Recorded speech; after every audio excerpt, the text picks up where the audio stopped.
कहीं जीत बाकी है, कहीं हार बाकी है, अभी तो जिंदगी का सार बाकी है।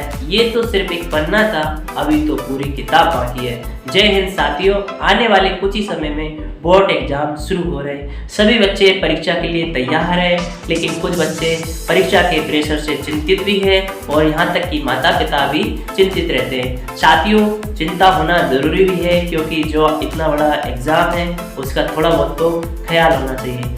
साथियों, चिंता करना एक निरर्थक है, चिंता करने से कुछ नहीं होगा। अगर आपने पूरे साल पढ़ाई की है तो चिंता करना व्यर्थ है, और अगर पूरे साल पढ़ाई नहीं की है तब भी चिंता करना व्यर्थ है कि जो काम हमने पूरी दिली इच्छा से नहीं किया तो उसके बारे में चिंता क्या ही करना।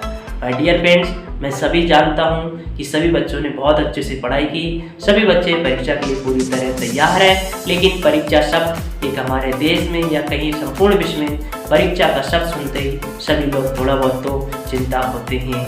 माननीय प्रधानमंत्री नरेंद्र मोदी जी ने इसी चिंता को ध्यान में रखते हुए परीक्षा पे कार्यक्रम, परीक्षा पे चर्चा का एक बहुत बड़ा प्रोग्राम किया था। अभी उनका 7वां इवेंट था। 3 दिन पहले ही लगभग 2-2.5 घंटे बच्चों से चर्चा की, बच्चों से प्रश्न पूछे और उन प्रश्नों का बेखूबी आंसर दिया। बच्चों ने और टीचर्स ने और पेरेंट्स ने अलग अलग टाइप से क्वेश्चन किए और माननीय प्रधानमंत्री जी ने उनका बेखूबी आंसर दिया। आप हम सभी लोग जानते हैं माननीय प्रधानमंत्री नरेंद्र मोदी जी का नेतृत्व कितना अच्छा है। और फिर लास्ट में बच्चों ने उनसे ये भी पूछा कि आप इतने सकारात्मक कैसे रहते हैं। तो आइए जानते हैं कि परीक्षा पे चर्चा के दौरान कौन सी बातें महत्वपूर्ण रही है, और मैं अपनी तरफ से भी आप लोगों को ओपिनियन दूंगा कि आप परीक्षा के लिए किस प्रकार तैयार रहेंगे। माय डियर फ्रेंड्स, परीक्षा आने ही वाली है। अब स्टार्टिंग करते हैं। परीक्षा से पहले प्रेशर को कैसे हैंडल करें। कुछ बच्चों ने प्रधानमंत्री जी से भी ये सवाल किया था, और मैं जानता हूँ कि बहुत सारे बच्चों का और माता पिता का ये सवाल जरूर रहेगा। तो माय डियर फ्रेंड्स, परीक्षा से पहले प्रेशर लेने की आवश्यकता नहीं है। आप ये मत सोचिए कि 3-4 दिन बाद कोई बहुत बड़ा इवेंट होना है।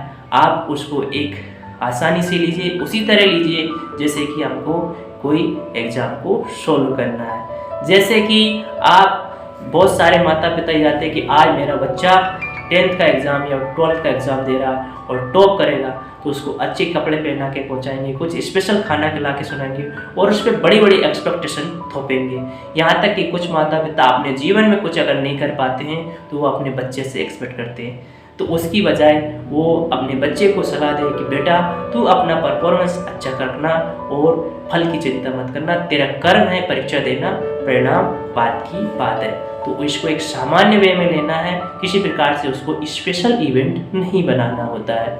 और अगर बच्चों आप परीक्षा से पहले किसी सब्जेक्ट में अगर वीक है तो आप उस चीज़ की चिंता मत कीजिए, बल्कि आपका जो मजबूत पक्ष है उस पर ज़्यादा ध्यान लगाइए और सोचिए कि भाई ये मेरा थोड़ा बहुत वीक भी है तो इसको मैं स्ट्रॉन्ग कर लूँगा, लेकिन साथ में कॉन्फिडेंस के साथ में। अब कुछ बच्चों ने उस कार्यक्रम में ये भी क्वेश्चन किए थे कि एग्जाम के दौरान आने वाले कुछ अंतिम समय में हमको डिप्रेशन हो जाता है। कुछ बच्चों ने बोला था कि परीक्षा हॉल में हमको एंजाइटी हो जाती है, टेंशन हो जाती है कि ये सवाल नहीं आ रहा है और हम चिंता से ग्रसित हो जाते हैं, एग्जाम खराब हो जाता है। तो उसके लिए प्रधानमंत्री जी ने भी बोला था और कुछ मैं अपनी तरफ से भी बोल रहा हूँ। माय डियर फ्रेंड्स, प्रधानमंत्री जी ने बोला था कि परीक्षा में अगर किसी प्रकार की चिंता होती है तो आप टेंशन मत लो। सबसे पहले क्वेश्चन पेपर को पूरी तरह पढ़ो, उसमें जो आसान सवाल है उनको कीजिए, क्योंकि जब हम कुछ काम आसानी से कर लेते हैं तो हमारे अंदर कॉन्फिडेंस आ जाता है और फिर जो कठिन चीज़ें हैं उसको भी हम सोल्व कर पाते हैं। दूसरा उन्होंने भी समाधान बताया था और मैं भी बता रहा हूँ कि एग्जाम हॉल में कभी भी आप दूसरे की कॉपी मत कीजिए, इधर उधर मत कीजिए, अपने आप पे फोकस कीजिए। अगर आप अपने आप पर फोकस करोगे तो आप अपने एग्जाम पर भी फोकस करोगे। ये नहीं देखना कि मेरे साथी ने 4 क्वेश्चन सोल्व कर लिए और मैं अभी तीसरे पे ही हूँ। आप इसको बिल्कुल मत लीजिए। हो सकता है उसने 4 क्वेश्चन जल्दी जल्दी सोल्व कर लिए, वो क्या लिख रहा है इससे आपको कोई लेना देना नहीं होता। आप अपने परीक्षा पे ध्यान दीजिए और चिंता मुक्त होकर ध्यान दीजिए। इसके अलावा परीक्षा के दौरान माता पिता का भी एक बहुत बड़ा रोल होता है। माता पिता अपने बच्चों को बड़ी बड़ी एक्सपेक्टेशन ठोक देते हैं कि शर्मा जी के लड़के के पिछले साल इतना परसेंटेज आया था तो तुम्हारे भी इतना परसेंटेज आना चाहिए। तरह तरह के बाजार में जो कंपटीशन है वो बच्चों के ऊपर थोपे जाते हैं। तो माता पिता से मेरा यही आग्रह है कि आपका बच्चा एक स्टूडेंट्स है, कोई प्रेशर कुकर नहीं है, कोई एक्सपेक्टेशन मशीन नहीं है। उससे बोलिए कि बेटा तूने जो पढ़ाई की उसको अच्छे से रिवीजन कर और अच्छे से आत्मविश्वास के साथ परीक्षा दो। तू ज़्यादा अच्छा करेगा तब भी हमारा बेटा रहेगा, तू अगर मन चाहे परिणाम नहीं मिलेगा जब भी हमारा ही बेटा रहेगा, तो उससे हमें कोई नाराज़गी नहीं है। तू जो भी करेगा सकारात्मक दृष्टि से करेगा, उस पर हमें गर्व रहेगा, तू चिंता बिल्कुल मत करना। इसके अलावा आज के समय में टेक्नोलॉजी का सही यूज कैसे करें इस पर भी बातचीत हुई थी। माय डियर फ्रेंड्स, हम सभी जानते हैं कि टेक्नोलॉजी का यूज करना कितना ज़रूरी होता है और टेक्नोलॉजी का सही यूज करना व्यक्ति को कितनी इंफॉर्मेशन इनपुट करता है और उससे व्यक्तित्व विकास में कितनी मदद मिलती है। लेकिन बात ये आती है कि जैसे कि कोई बच्चा अगर मोबाइल चला रहा, वो कितनी रील उसने देख ली, बच्चा ही क्या कोई भी व्यक्ति मोबाइल चला रहा, वो कितनी रील देख ली उसको पता ही नहीं चलेगा। घंटे 2 घंटे गुजर जाने के बाद अगर कोई उससे पूछता भी है कि भाई फर्स्ट स्टार्टिंग में कौन सी रील देखी थी, वो भी नहीं बता पाएगा। तो इसलिए टेक्नोलॉजी का बच्चों को भी सही तरीके से इस्तेमाल करते आना चाहिए और पेरेंट्स को भी सही तरीके से इस्तेमाल करते आना चाहिए। इसके अलावा टेक्नोलॉजी की हमको स्वामित्व होना चाहिए, यानी उसके मालिक होना चाहिए, उसकी गुलाम नहीं होना चाहिए। ये भी डिस्कस हुआ था परीक्षा पे चर्चा में कि टेक्नोलॉजी का विकास के कार्यों में ये नहीं कि आप हर कैलकुलेटर से करो या बहुत सारी चीज़ें जो आपको थोड़ा बहुत आती है वो भी आप मोबाइल में देख के कर रहे हो, नहीं, बल्कि आपको लिखने की प्रैक्टिस खुद करना चाहिए। क्योंकि मोबाइल में तो हम टाइप कर लेते लेकिन एग्जाम हॉल में तो हम टाइप नहीं कर सकते ना, इसलिए जो भी क्वेश्चन आंसर है घर पे एक बार लिख के प्रैक्टिस करना चाहिए ताकि एग्जाम हॉल में आपको अधिक से अधिक समय मिले। इसके बाद में परीक्षा पे चर्चा पे कुछ क्वेश्चन ऐसे भी डिसाइड हुए थे कि सही निर्णय कैसे ले, सही करियर का चुनाव कैसे ले। एक छात्रा ने ये भी पूछा था कि मैंने फला सब्जेक्ट ले ली, लोग मेरी मजाक बनाते।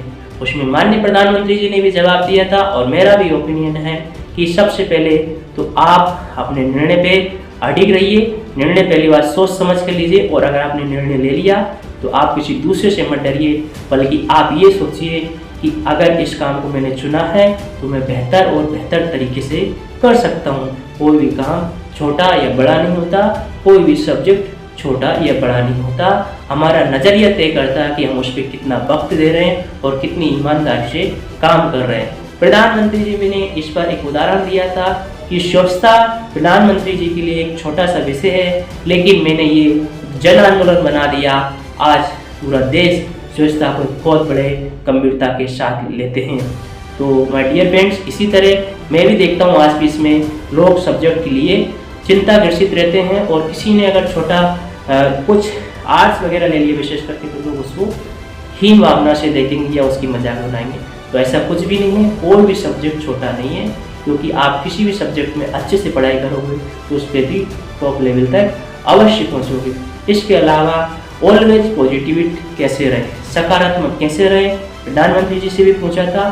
सकारात्मक प्रधानमंत्री जी ने तो सबसे पहले प्रधानमंत्री जी सकारात्मकता के बहुत बड़े उदाहरण हैं, लेकिन एक हम आम आदमी सकारात्मक पॉजिटिव कैसे रहे, तो पॉजिटिव रहने के लिए सबसे पहले तो यही है कि जो निराशा है, चिंताएं हैं, उनको बाहर निकाल दो और उनको अंदर आने के लिए कहीं भी स्थान नहीं होना चाहिए।